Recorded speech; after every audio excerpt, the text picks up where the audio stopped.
23वें किस्त। भुट्टो साहिब का वफादार। जनवरी 1979 में भुट्टो साहिब ने मुझसे एक दिन फरमाइश की कि वो अपना कुत्ता सेल में देखना चाहते हैं।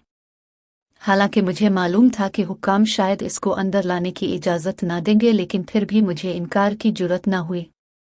20 जनवरी 1979 के दिन मोहतरमा बेनज़ीर भुट्टो साहिबा ने भुट्टो साहिब से मिलने आना था।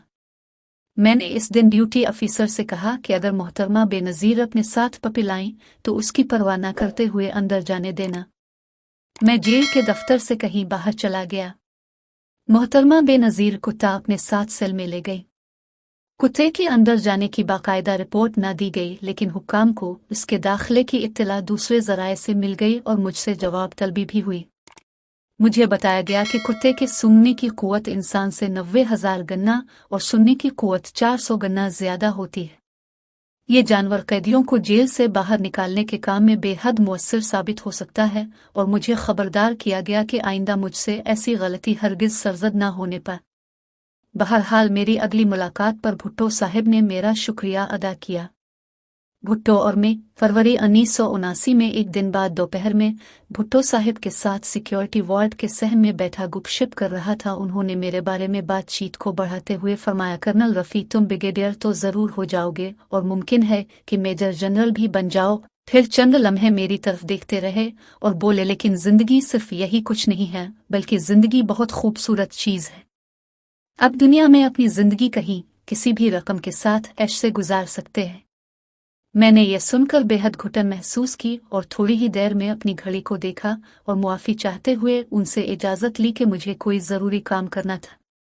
मेरे उठ जाने के बाद भुट्टो साहिब ने मेरे मुताल्लिक़ क्या सोचा होगा, मैं कुछ नहीं कह सकता, लेकिन मेरा ज़मीर मुझे आज दिन तक अपने फ़र्ज़ को दूसरी हर चीज़ से मुक़द्दम रखने पर एक ख़ास मसरत और सुकून बख्शता रहा है।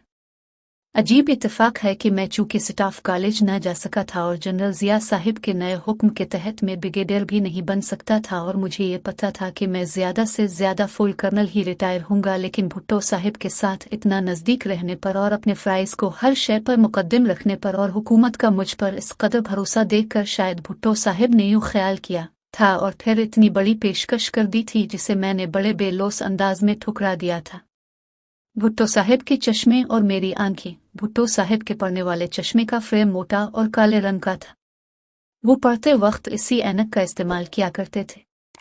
एक दफ़ा वो रात गैस सेल में गुप्तबाजी के दौरान अपने ऊपर होने वाली ज़ियादतियों का जिक्र कर रहे थे और मुझे इन ज़ियादतियों पर बैन अल-अक़वामी रद्द-ओ-अमल बता रहे थे।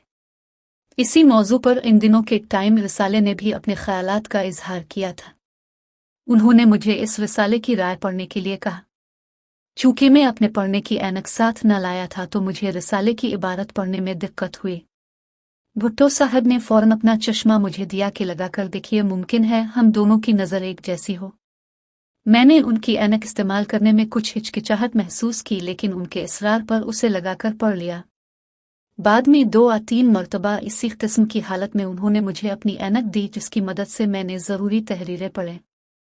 मुझे फ़ख्र है कि मैंने एक बहुत बड़े आदमी की ऐनक को उसकी मर्ज़ी के साथ इस्तेमाल किया। ये खान सूबा सरहद के एक ख़ानदान पर भुट्टो साहिब ने अपने ख़यालात कुछ यूँ ज़ाहिर किए कि बदकिस्मती से पूरा ख़ानदान ही हिंदू नवाज़ है। इनकी वफ़ादारियाँ पहले तो हिंदुस्तान के साथ हैं और फिर अफ़गानिस्तान और रूस के साथ हैं। उन्होंने पाकिस्तान बनने की भरपूर मुखालफत की और बदकिस्मती से आज तक ये लोग पाकिस्तान के खुले दुश्मन बने हुए हैं। उनकी इस मुक दुश्मनी पर उनके इलाके के लोगों को उनका मुहासबा करना चाहिए, या कम अज़ कम तुम्हारी फ़ौजी हुकूमत को ही इसका ख्याल करना चाहिए था। यह ख़ानदान पाकिस्तान की तारीख़ में गदर ख़ानदान के नाम से याद किया जाएगा। भुट्टो साहिब की असीरी के दौरान उनकी एक खातून जब लंदन में मार्क एंड स्पेंसर स्टोर से चोरी के सिलसिले में पकड़ी गई थी तो भुट्टो साहिब ने उनकी इस हरकत पर बहुत कुछ कहा था, लेकिन मैं इस तफसील में नहीं जाऊँगा। सिंधु देश, अगस्त सितंबर 1978 में रावलपिंडी जेल में चौधरी यार मोहम्मद ने एक दिन मुझसे कहा कि भुट्टो साहिब सिंधु देश की बात कर रहे थे, जिसका मैंने यकीन न किया। लेकिन कुछ मुद्दत के बाद जब भुट्टो साहिब ने एक दिन मुझसे कहा कि कर्नल रफ़ीक, आप लोग पंजाब में रहें, हम अपने लिए सिंधु देश बनाएंगे, तो मुझे इस कदर ताज्जुब और अफसोस हो कि मैं उसकी तफसील बयान नहीं कर सकता। भुट्टो साहिब से 1-2 दिन बाद दोबारा मिलने पर मैं इसी बारे में सोचता रहा।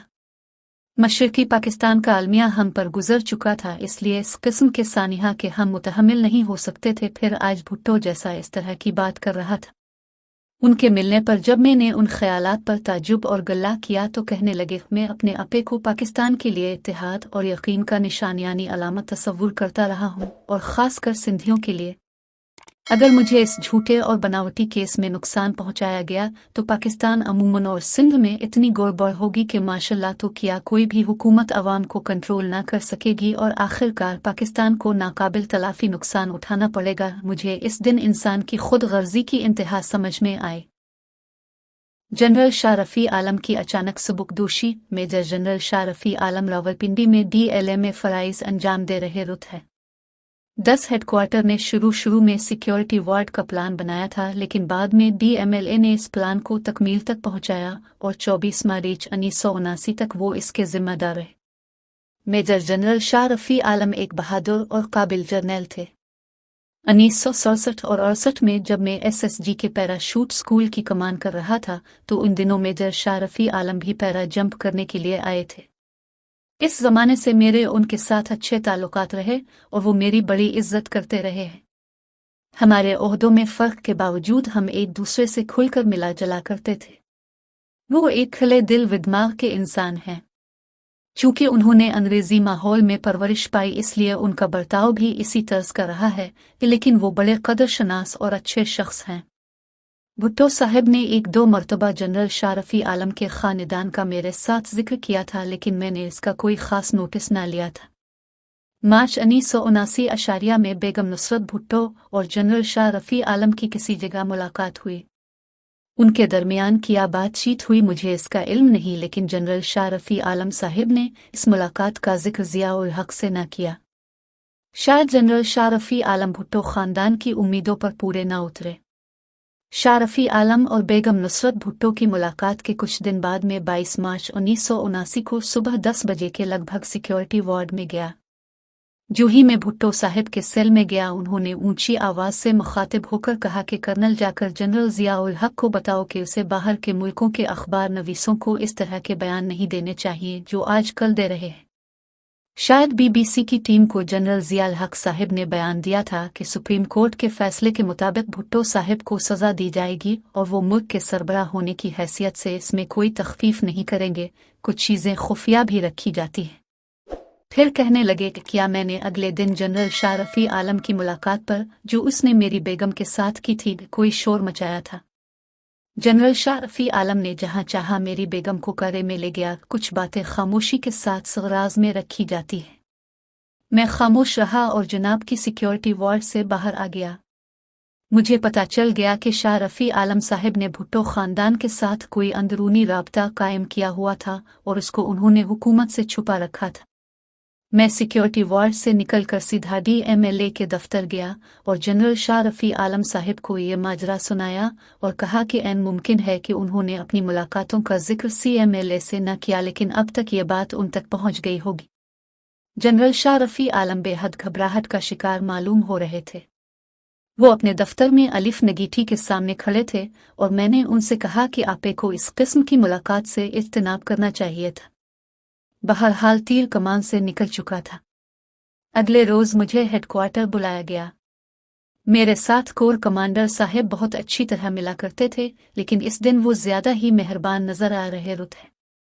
उन्होंने पूछा कि जेल के हालात कैसे हैं। मैंने बताया कि सब ठीक ठाक है। फिर उन्होंने जनरल शाह रफ़ी आलम साहब के मुतालिक पूछा कि उनका बर्ताव कैसा है। मैंने उनको बताया कि वो बहुत सख्त हैं और उन्होंने मुझे मेरे पंजों पर रखा हुआ है। फिर उन्होंने पूछा कि उनका रवैया बड़े कैदी के बारे में कैसा है। मैंने उन्हें बताया कि जनरल शाह रफ़ी आलम बड़े कैदी के लिए हमेशा सख्त अल्फाज इस्तेमाल करते हैं और मुझे हमेशा बहुत होशियार रहने की तलकीन करते रहते हैं। कोर कमांडर साहब ने मुझे नसीहत की कि मेरे तमाम जवानों और तमाम अफसरों को बहुत होशियार होना चाहिए और मुझे भी हर वक्त हवास खमसा बेदार रखने की ज़रूरत है। कोर हेडक्वार्टर से वापसी पर मुझे पूरा इल्म हो गया कि क्या होने वाला है, और वही हुआ। अगले रोज़ यानी 24 मार्च 1979 को मालूम हो कि जनरल शाह रफ़ी आलम साहिब DMLA की ड्यूटी से हटा दिए गए हैं और वो तब्दील होकर सियालकोट जा रहे हैं और जनरल सगीर हुसैन सैयद ने DMLA के फ़राइज़ संभाल लिए हैं। यूं एक बहुत अच्छे और काबिल जर्नल के करियर का खात्मा हो गया।